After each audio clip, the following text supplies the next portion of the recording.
Howdy, my name is Austin Tran, and today I'm going to be presenting the psychological diagnosis and analysis of Dennis Reynolds from It's Always Sunny in Philadelphia.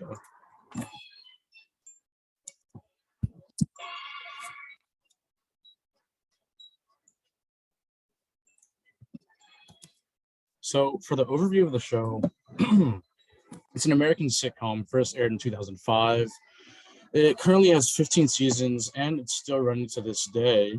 They even had a season this year in 2022, and for all intents and purposes, it is a comedy, as most American sitcoms are. Now, the cast has a couple star-studded characters in it. We see people like Charlie Day and Danny DeVito, who are widely popular, and then there are even some relatively less popular actors who you still may recognize from other shows or movies, such as Rob McElhenney, Caitlin Olsen, and Glenn Howerton, aka Dennis Reynolds. And the premise of the show, IMDb puts it best, where they say that five friends with big egos and small brains are the proprietors of an Irish pub in Philadelphia. So, Dennis Reynolds, who exactly is he? Well, Dennis, the guy with the poker stick right there, who looks a little deranged, is the co-owner of Patty's Pub. He's quite narcissistic and hypersexual and selfish. And as you can see, even down here, we see a picture of him from a one scene where he has a dart stuck in his hand. He feels no pain, apparently, according to him. So, what is the diagnosis that we are giving Dennis Reynolds? Personality disorder, more specifically, cluster B personality disorder. Dennis marks almost every box on the cluster B personality disorder. He has histrionic tendencies where he's excessively emotional and emotionally shallow, narcissistic, unstable emotionally, he lacks remorse, and has a superficial charm and angry outbursts. He's prone to those angry outbursts. So in season 5, episode 10, and these are just a couple like brief ones in which Dennis has displayed these traits of having a personality disorder. I mean, it's apparent throughout the entirety of the show, but these are just a couple localized or specific times in which he really was pretty unhinged. So in season 5, episode 10, the Dennis struggle, we see sexually deviant and psychotic behavior by adopting different personalities in an effort to sleep with women in a system he labels quite narcissistically as the Dennis system.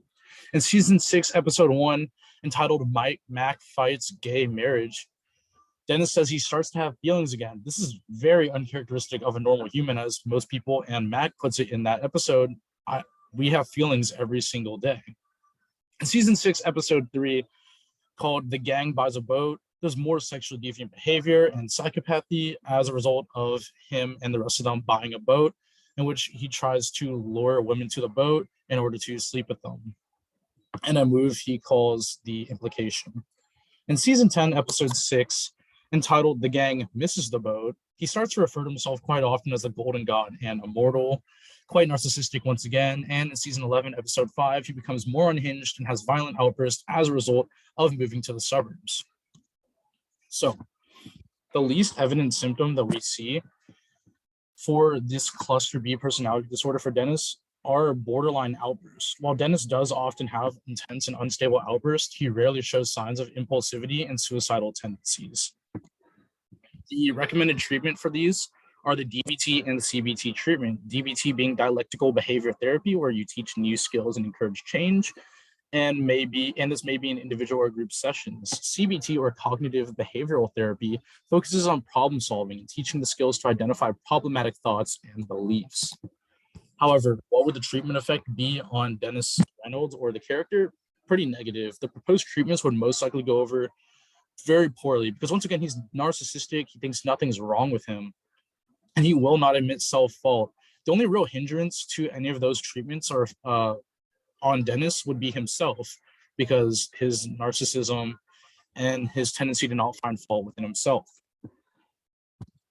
And lastly, the portrayal of himself in the show, it's perhaps a little over dramatized. While the show does portray Dennis as a stable man in the beginning, over the course of the show, he devolves more and more into lunacy, probably for the sake of comedy. However, it is important to note that this does happen in real life. And while some of the actions in the show may be quite extreme, it's important to realize it isn't too far off. from what some people do in real life. There are oftentimes cases in which we don't even know what's going on within other people's lives. We just hear stories about it for the most extreme circumstances. But sexually deviant behavior and extreme narcissism are things that run rampant in our society and things that people have tendencies to do. Thank you.